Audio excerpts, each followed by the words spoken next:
जे पथक आहे श्री विवेक आहेर सर यांनी प्रयत्नपूर्वक वेळ देऊन हे पथक बसवलं आहे. त्याचे प्रमुख जे आहेत आशिष काळ्या झाल्या पाहिजेत. हे पथक हळूहळू देशभक्तीचे संस्कार या शाळेत रुजवले जातात.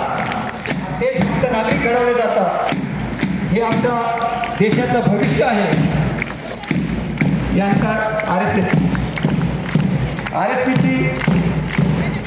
पीचे जे पथक आहे त्याचे प्रमुख कुमारी प्रीती चव्हाण या ठिकाणी ही परवानगी घेईल.